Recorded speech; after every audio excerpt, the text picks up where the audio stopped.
The night was cold and wet, rain falling in steady sheets over the small outpost. Ethan sat by his dim lamp, reading an old book, when a sound broke the quiet, a soft, urgent knock on his door. It wasn't the kind of knock you give when you're delivering a package or visiting a friend. It was sharp, quick, and a little desperate. Ethan froze for a moment, listening, wondering who would come all the way out here at this hour. The outpost was far from the main city, and visitors were rare. Most people avoided this area, too close to alien territory, too far from any real protection. Another knock came, louder. This time, Ethan stood and walked slowly to the door, his boots echoing on the wooden floor. A part of him told him not to open it. Too many stories about strangers bringing trouble, but his curiosity was stronger. He unlocked the door and pulled. It opened. Standing there, in the rain, was a woman unlike anyone he had ever seen. Her skin shimmered faintly under the lamplight. Like moonlight on water, her hair clung to her shoulders, wet and dark, framing a face so striking it made Ethan forget the cold. But it wasn't just her beauty, was her eyes, glowing faintly, like twin orbs of starlight. She looked straight at him and said in a soft, trembling voice, "Do you recognize me, human?" Ethan blinked, unsure if he'd heard her right. Her voice was strange, soft, but carrying an accent he couldn't place. Before he could answer, she spoke again. "I'm your childhood neighbor," she said, as if expecting him to remember.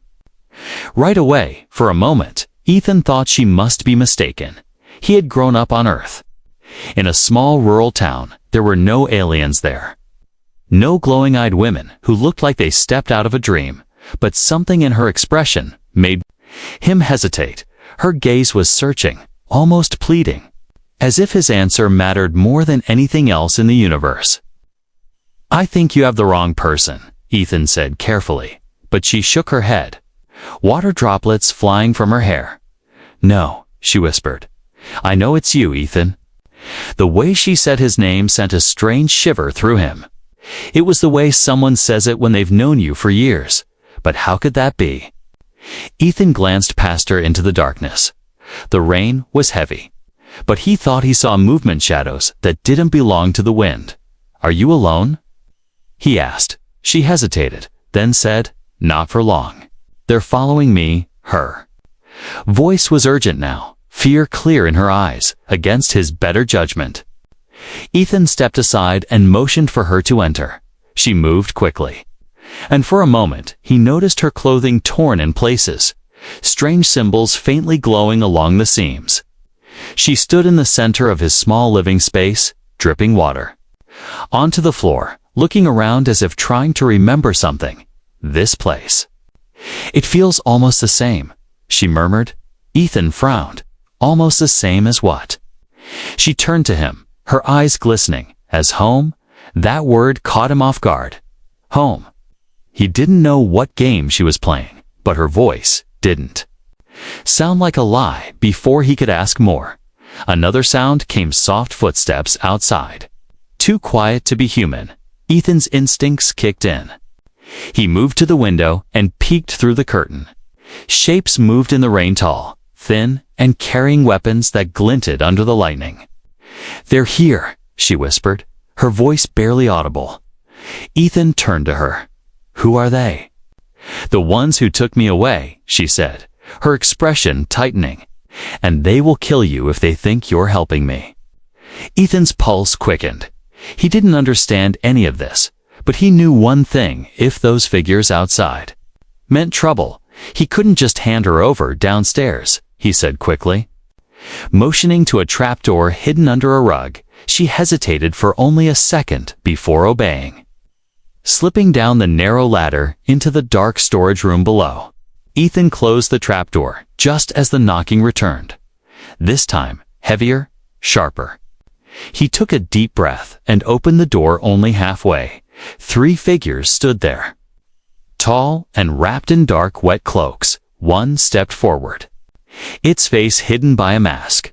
"We are looking for someone," it said in a cold, metallic voice. Ethan kept his expression calm. "No one here but me." The figure tilted its head, as if studying him.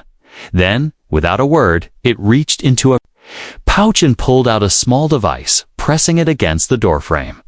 A faint blue light spread across the wood, leaving behind a strange, glowing mark. "We will return," the figure said. Before turning and walking away into the rain, the others followed, their shapes fading into the storm. Ethan shut the door and locked it. He waited a moment, listening to make sure they were gone. Then he pulled back the rug and opened the trapdoor. The woman Leary looked up at him with eyes full of fear. "They've marked your home," she whispered. "They'll come back. And next time, they won't knock." Ethan helped Lyra climb out of the trapdoor, her steps light but hurried. She stood in the middle of the room, her wet clothes clinging to her like shadows. For a moment, neither spoke. The only sounds were the rain against the roof and the faint hum of the glowing mark outside. Finally, Ethan broke the silence, his voice low. "Who are you really?" She looked at him with eyes that seemed to hold 1,000 memories. "My name is Lyra," she said slowly, as if waiting for him to react. The name hit him like a faint echo from long ago. He didn't know why, but his chest tightened. "Lyra," he repeated, testing the sound somewhere deep in his mind. An image began to form, 2 children running through a field, laughing, the smell of fresh rain on earth. But it was hazy, like a dream he couldn't fully remember. "You knew me once," she said, stepping closer. "We were neighbors." "Best friends," Ethan almost laughed. The idea felt impossible. "I grew up on Earth," he said. "There were no aliens in my neighborhood." Lyra's expression didn't change. "That's what you believed," she replied. "But I was there, Ethan. Until the night they took me." The words hung in the air like a blade. Ethan felt a shiver crawl up his spine. "What do you mean, took you?" Lyra's gaze dropped, and for the first time she seemed smaller, more fragile. "I was 8 years old," she began, her voice trembling. "One night I saw lights in the sky, brighter than the moon. I went outside, thinking they were fireworks. But it wasn't fireworks." Her hands tightened into fists. "A ship came. They grabbed me, pulled me away, and I never saw my family again." Ethan listened, torn between disbelief and the strange pull of her words. If she was lying, she was good at it. If she was telling the truth, then this was bigger than anything he had ever imagined. "You think I'm supposed to believe you're the same girl who lived next door to me?" he asked carefully. Lyra's lips curved into a sad smile. "I don't expect you to believe me," she said. "But I came here because you were the only person I ever trusted." Something in the way she said trusted made Ethan's heart ache. Before he could reply, Lyra stepped closer and pulled something from her sleeve, a small silver pendant shaped like a crescent moon. She placed it gently in his hand. Ethan froze, staring at it. He knew this pendant. He had made it himself.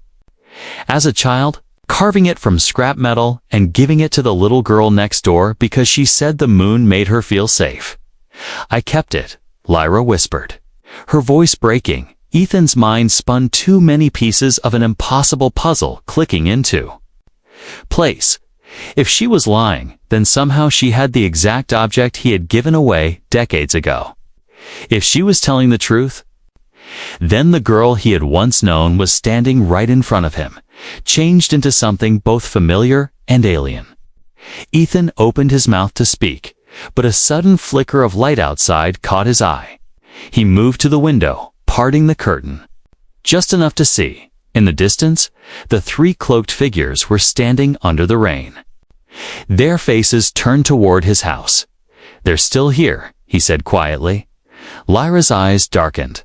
"They won't leave. Not until they have me." Ethan turned back to her, frustration rising. "What do they want from you?" She hesitated, glancing toward the door as if afraid the walls had ears. "They want what's inside me," she said softly. Ethan frowned. "Inside you?" Lyra nodded. "When they took me, they didn't just take me away. They changed me. They put something inside me, something they can't remove now. Her voice grew colder. It's an ancient device, older than their own empires, something that can lead them to a hidden world. Ethan's mind struggled to keep up. And you came here? To me? Why? Lyra's answer was simple, but it carried a weight he could feel in his bones. Because I knew you would help me, even if you didn't remember me. Ethan shook his head, pacing the room. This is insane, he muttered.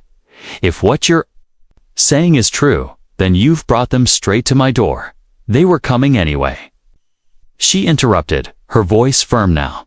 They've been tracking me for months. And you're the only one I can trust.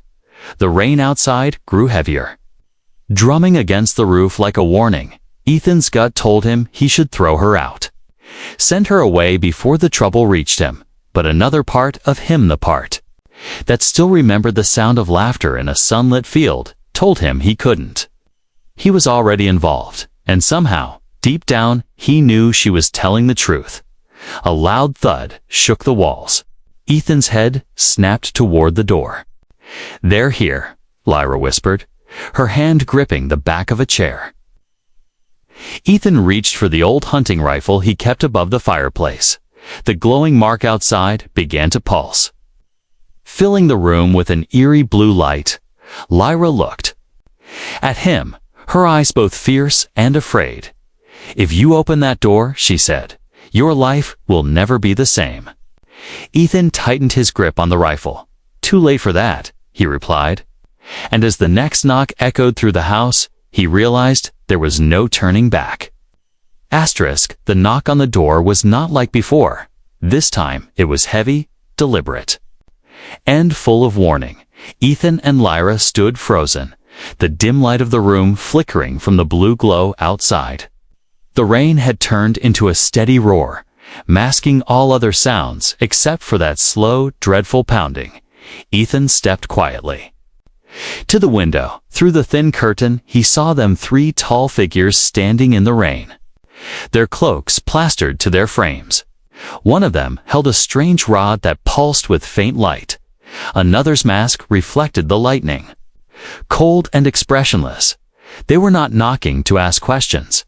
They were knocking to remind him they were still there. Lyra moved closer, whispering, they won't leave Ethan. Not unless they get me. Ethan's jaw tightened. Then we make sure they don't. Her hand caught his wrist, her touch cold but firm. No, you don't understand, she said. They don't just want me. They want what's inside me, and if they get it, they will burn worlds to ash. He looked at her, his mind still struggling to fit all the pieces together. What's inside you? He repeated slowly. Is it dangerous? Yes, she answered without hesitation, and that's why I can't let them take it. The next knock came louder, shaking the door on its hinges. Ethan motioned for Lyra to move toward the trapdoor again. She shook her head. They will search everywhere. This time, her eyes darted to the back of the house. Is there another way out? There's the old supply tunnel, Ethan said, thinking quickly. It runs under the hill to the shed. He grabbed a lantern from the table and lit it. The yellow light pushed back the shadows, but only barely. They moved quickly to the back room, where the floorboards hid a second hatch as Ethan pried it open.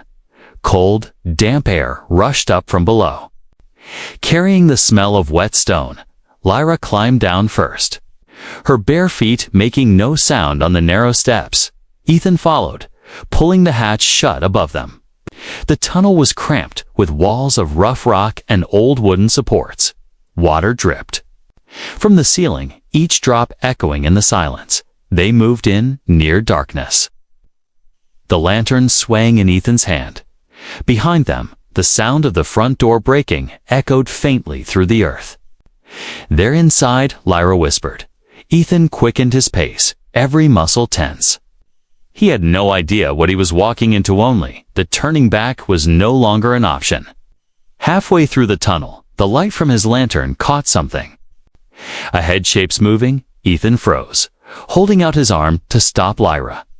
At first he thought it was a trick of the shadows, but then one of the shapes shifted, revealing tall, spindly limbs and eyes that glowed faintly in the dark.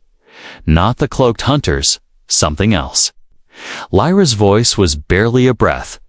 Tunnel dwellers. Ethan's grip tightened on the lantern. The creatures didn't attack, but they didn't move aside either. They seemed to be watching, waiting. One stepped forward, its long fingers brushing the tunnel wall, leaving behind a faint trail of bioluminescent slime. It made a low, warbling sound. Lyra responded in a language Ethan couldn't understand. The creature tilted its head, then slowly stepped aside.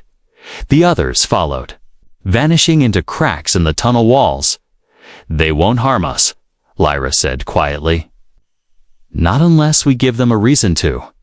Ethan let out a slow breath and kept moving.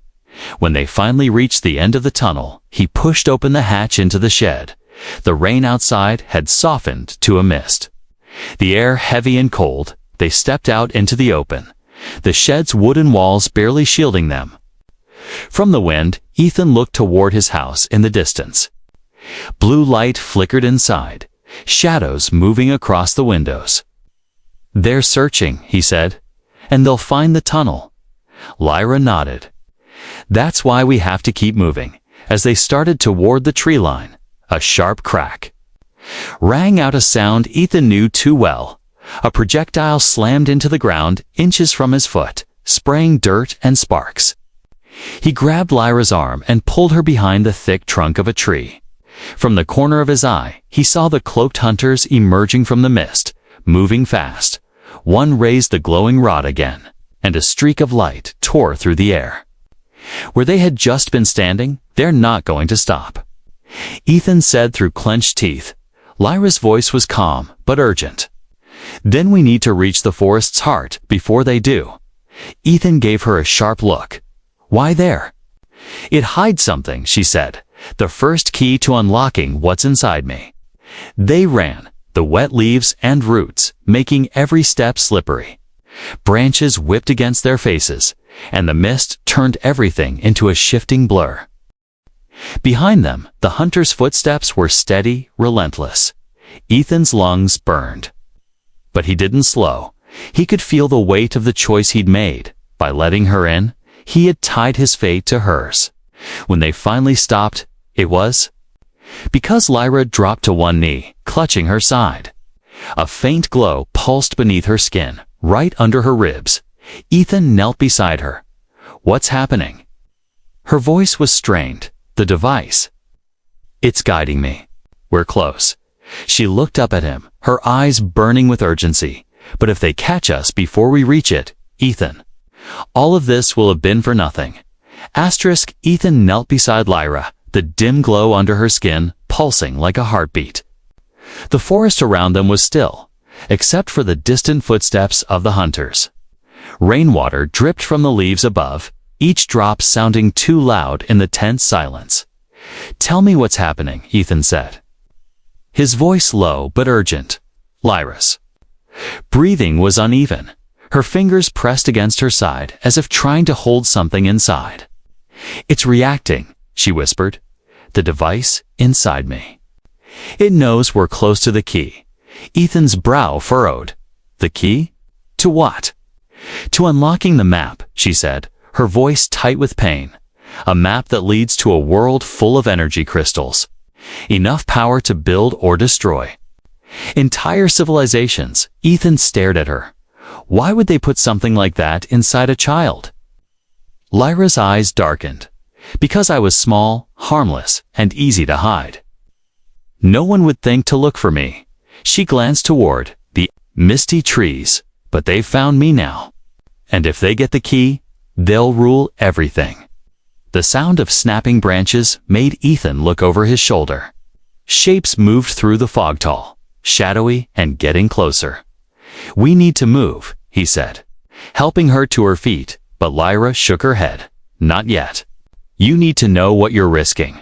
Her hand trembled as she reached up and unfastened the collar of her torn jacket. She pulled the fabric aside. Revealing part of her shoulder, Ethan's breath caught embedded in her skin was a small, metallic pattern, almost like silver veins. They pulsed faintly with the same glow he had seen earlier.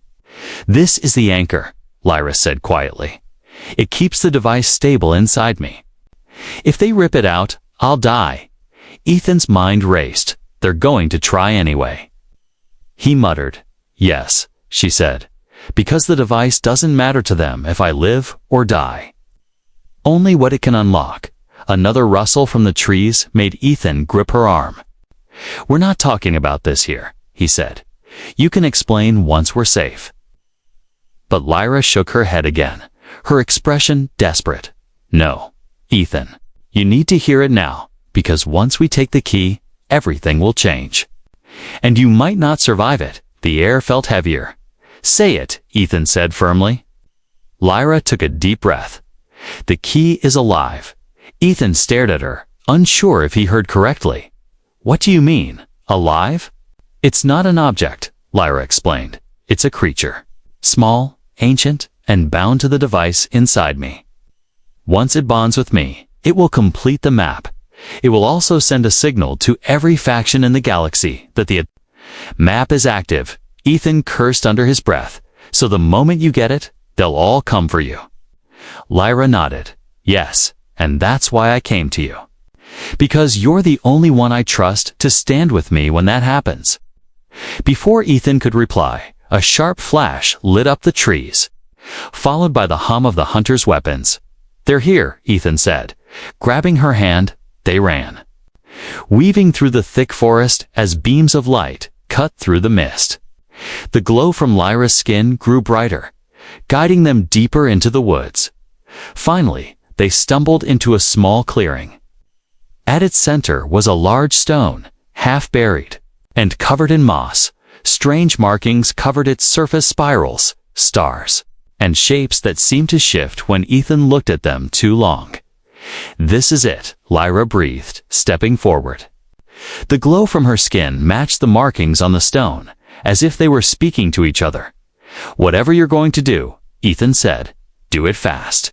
Lyra placed her palm on the stone. A sudden surge of light shot through the clearing, the markings burning bright. The ground trembled, and a small fissure opened at the base of the stone. From within, something moved: a tiny creature, no bigger than a hand, with translucent wings and eyes like molten gold. Ethan's first instinct was to step back, but Lyra knelt, speaking softly. In the alien tongue he had heard before, the creature hovered in the air, studying her, then slowly floated toward her chest. When it touched the metallic pattern on her shoulder, a blinding light filled the clearing. Ethan shielded his eyes when the light faded. The creature was gone, absorbed into her. Lyra gasped, her knees buckling. Ethan caught her before she fell.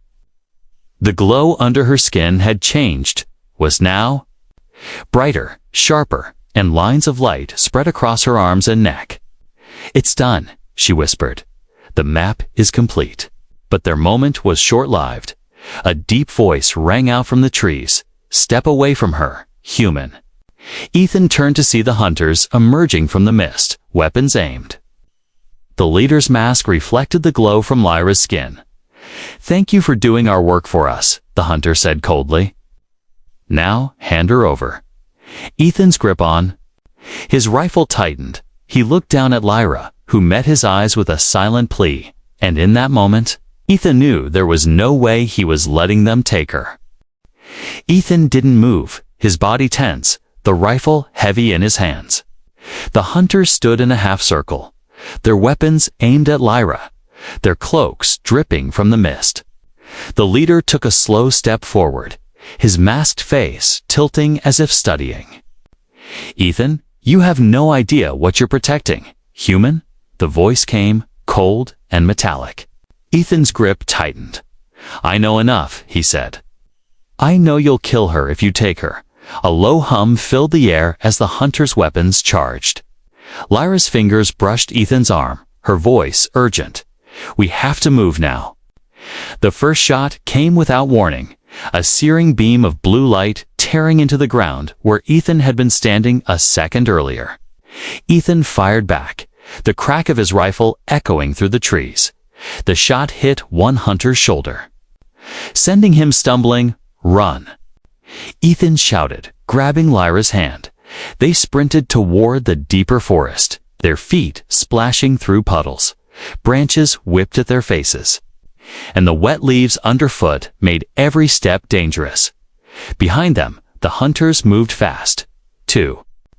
Fast for normal humans, flashes of light cut through the fog, missing them by inches. Ethan pulled Lyra behind a fallen log just as a beam scorched the bark above their heads. "They're tracking the glow," Lyra whispered, covering the faint light coming from her skin. Ethan thought fast, pulling off his jacket and wrapping it tightly around her. "That should help a little," he said. It didn't stop the hunters for long. One of them scanned the area with a device that beeped steadily. "They're closing in," Ethan muttered. "Lyra's?" Breathing was quick, her eyes darting to the right. "There's a stream nearby," she said. "If we get into the water, it might mask the signal." Ethan nodded. Pulling her to her feet, they ran again, crashing through the undergrowth until they reached the edge of a narrow, rushing stream. Without hesitation, Ethan stepped in, the icy water soaking through his boots instantly. Lyra followed, the current pulling at her legs. They moved downstream, crouched low to avoid being seen. The water made it harder for the hunters to track them, but it also slowed them down every few seconds. Ethan glanced back, expecting to see the masked figures step into the stream. But, for the moment, the forest behind them was empty. "Keep moving," he said. "Don't stop until I say." After what felt like forever, they reached a cluster of boulders where the stream split. Ethan helped Lyra climb out onto the bank, both of them shivering from the cold. The jacket slipped from her shoulders, revealing the glow again. It was brighter now, pulsing faster. "They'll find us again soon," Lyra said. "The device is pulling me toward the next point." Another key. Ethan wanted to argue, to tell her they needed to rest. But the faint sound of movement in the trees behind them made his decision. "For him, we keep going," he said, helping her to her feet. They pushed onward, deeper into the forest. The trees grew taller here, their trunks thick and covered in moss. Every shadow seemed alive, every sound a warning. Then came the whistle, sharp, piercing, and too close. Ethan spun, spotting a hunter stepping out from behind a tree. Weapon raised, he shoved Lyra aside just as the shot fired. Hitting the ground where she had been, Ethan charged, slamming into the hunter, knocking the weapon from his hands. The fight was brutal. Ethan ducked a swing, punched the mask, and felt it crack under the force. The hunter stumbled back, hissing in pain, but before Ethan could finish him, another beam of light streaked past his head, forcing him to dive into the brush. Lyra grabbed his arm, pulling him to his feet. They ran again, the hunters shouting in a language Ethan didn't understand. The forest seemed endless. But Lyra suddenly pointed ahead. "There!" she gasped. Through the mist, Ethan saw a massive, hollow tree, its trunk wide enough to hide them both. They darted inside, the damp air smelling of earth and old wood. Ethan pressed a finger to his lips. Outside, the sound of footsteps grew louder. The hunters passed by slowly, their heads turning side to side. One paused, scanning the area, but then moved on. Ethan waited until the sounds faded before letting out a breath. "That was too close," he muttered. Lyra leaned against the wall of the hollow tree, her eyes meeting his. "You could have left me back there," she said quietly. Ethan shook his head. "That's not how I'm built." She gave him a faint smile. "I remember that about you." Before they could speak more, a soft vibration passed through the ground beneath their feet. Lyra stiffened. "It's here," she whispered. Ethan frowned. "What's here?" "The second key," she said. "We're standing above it. Ethan stared at Lyra, the shadows of the hollow tree wrapping around them. Her voice was steady but urgent. The second key is right beneath us. The ground seemed ordinary, just damp soil and tangled roots, but Lyra was certain. Her hand hovered over the earth, the glow in her skin pulsing faster. "It's calling to me," she whispered. Ethan knelt beside her, his rifle slung over his back. "How do we get to it?" he asked. Lyra looked around the hollow tree, her eyes settling on a spiral-shaped mark carved deep into the inner wall. She traced it with her fingers, and the wood beneath her touch began to shimmer faintly. "It's not just a tree," she murmured. "It's part of an ancient network." A guardian, the spiral lit up brighter, and the ground beneath them trembled. Ethan instinctively reached for her arm, steadying her as the hollow floor shifted. A section of the earth slowly split apart, revealing a narrow stairway spiraling. Down into darkness, from below, came a faint hum, like the slow heartbeat of something alive. "This is a bad idea," Ethan muttered. Lyra gave him a small, tired smile. "Most of the good ones are." They descended carefully, the air growing cooler with each step. The glow from Lyra's skin lit the walls smooth, metallic surfaces covered in unfamiliar symbols. Ethan's boots echoed on the steps, the sound swallowed quickly by the thick air. At the bottom, the stairway opened into a chamber. In the center stood a pedestal made of black stone, its surface etched with the same shifting patterns Ethan had seen before. Hovering above the pedestal was a sphere of light, small as a fist, rotating slowly. Lyra stepped forward, her eyes fixed on it. "This is it," she said softly. "The second key." Ethan stayed close, scanning the shadows for any sign of movement. "How do you know it's safe?" he asked. Lyra didn't answer right away.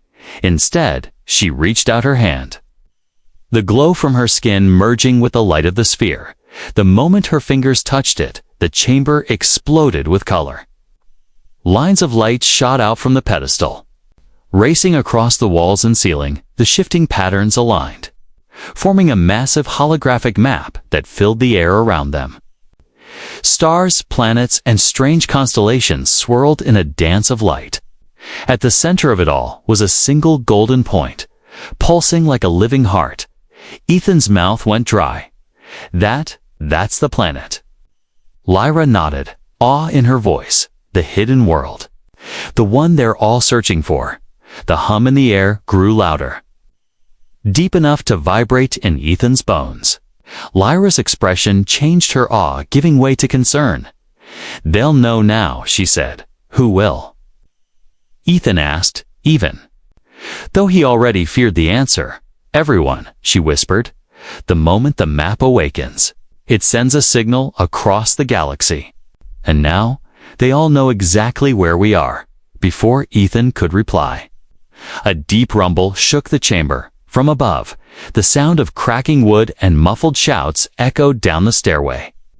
"They've found the entrance," Ethan said sharply. Lyra pulled the sphere into her hands, the light merging completely into her skin. The map around them faded, leaving only the dim glow of her body. "Back up the stairs," Ethan ordered.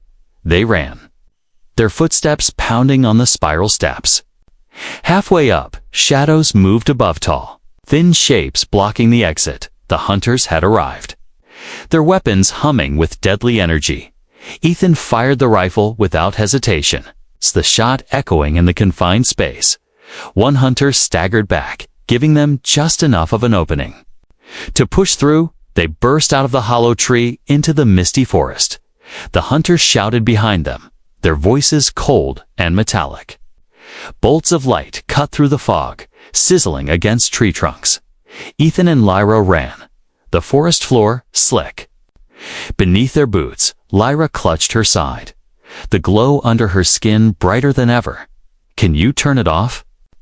Ethan asked between breaths. "No," she said. "It's part of me now." They crashed through a thicket, branches tearing at their clothes. Ahead, the land dipped into a narrow ravine. Ethan grabbed Lyra's hand and pulled her toward it. Sliding down the muddy slope, they landed hard at the bottom. The walls of the ravine shielding them from sight for the moment, Ethan pressed his back against the earth. Breathing hard, Lyra leaned against him. Her heart beat fast against his arm. They won't stop. "Ethan," she said. "Not until they have it." Ethan met her gaze, his jaw set. "Then we make sure they never do." Above them, the sound. Footsteps drew closer. The hunters were spreading out, their voices echoing in the mist. Ethan checked his rifle, 2 shots left. Lyra's glow pulsed again, casting faint light on the muddy ground. She looked at him, her voice barely above a whisper. "There's one last key." Ethan's stomach tightened. "Where?" Highs held both fear and determination. "Far from here. Across the borderlands," she said, "and once we take it, there's no going back." The sound of sliding dirt made Ethan glance up the ravine wall. One of the hunters was climbing down. Weapon raised, Ethan didn't hesitate. He fired. The recoiled, jarring his shoulder. The hunter fell, crashing into the mud. The other 2 shouted, their steps quickening. Ethan grabbed Lyra's arm, pulling her toward the far end of the ravine. "We move now," he said, "before they box us in." And as they ran through the twisting, narrow path, Ethan realized something: the galaxy might know where they were, but they were still moving, still fighting. And he wasn't going to stop, not until this was over. The ravine narrowed as Ethan and Lyra pushed forward, their boots sinking into the wet mud. The mist clung to their skin, muffling the sound of their breathing. Behind them, the hunters' voices echoed, sharp and metallic, getting closer with every second. Lyra's glow was still bright, pulsing in rhythm with her heartbeat. It lit the narrow path ahead like a ghostly lantern, guiding them even as it betrayed their position. They reached a bend where the ravine split into 2 directions. Ethan stopped, listening to the faint sounds from both paths. "Left," Lyra said without hesitation. Ethan didn't question her. Her instincts had been right too many times to ignore.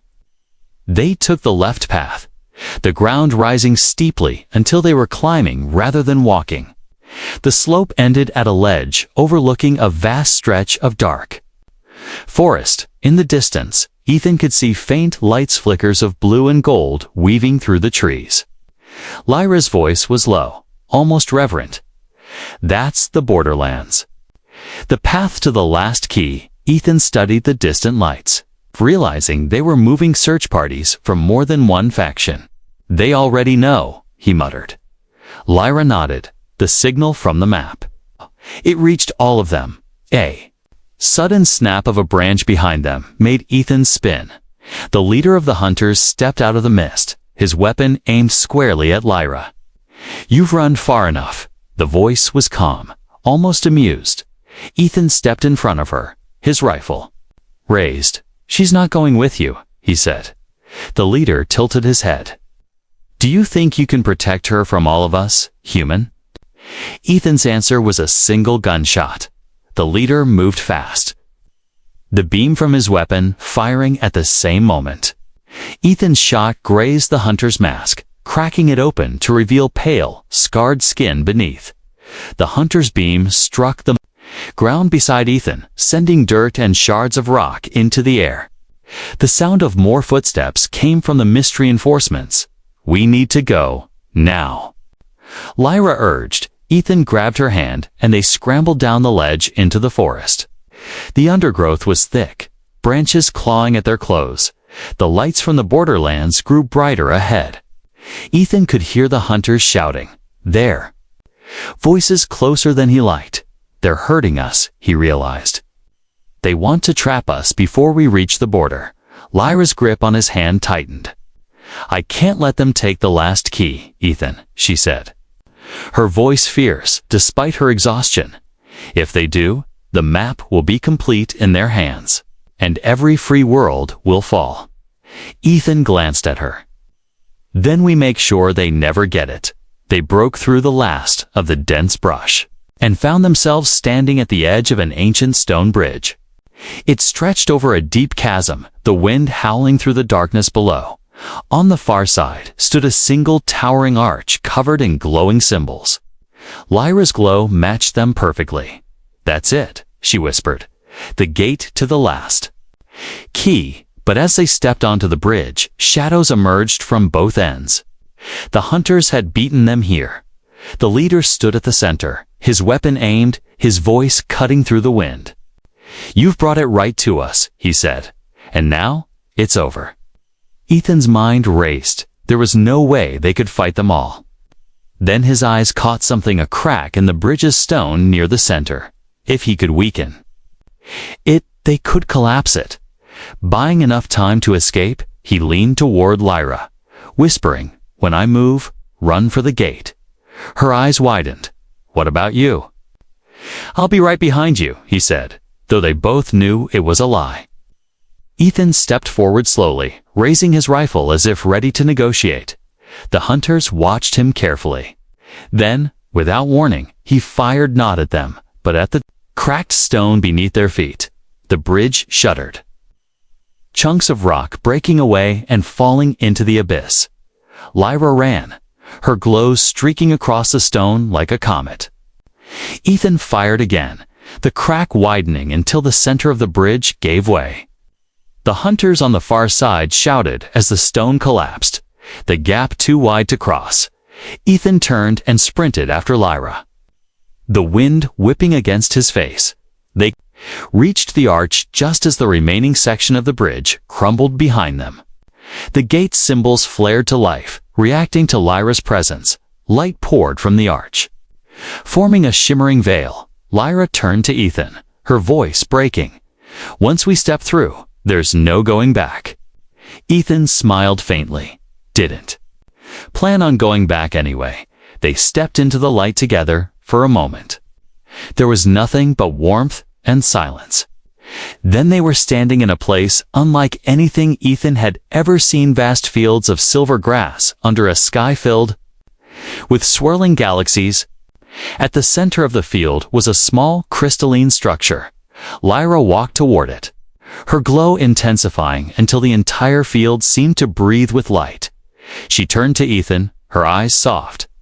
"Do you remember the promise you made when we were kids?" Ethan frowned. "What promise?" "That you'd always protect me," she said. No matter where we were. Ethan's chest tightened. The memory finally cleared to children under the stars. A carved pendant, and those exact words. He smiled. "Looks like I've kept it." Lyra stepped closer, taking his hand. "And I'm keeping mine," she whispered. The crystal pulsed once, sending a wave of light across the field, far away. Ships from every corner of the galaxy would see that light and know where to come. But Ethan didn't care, because no matter who arrived next, he was ready to stand between them and Lyra, just like he had promised all those years ago.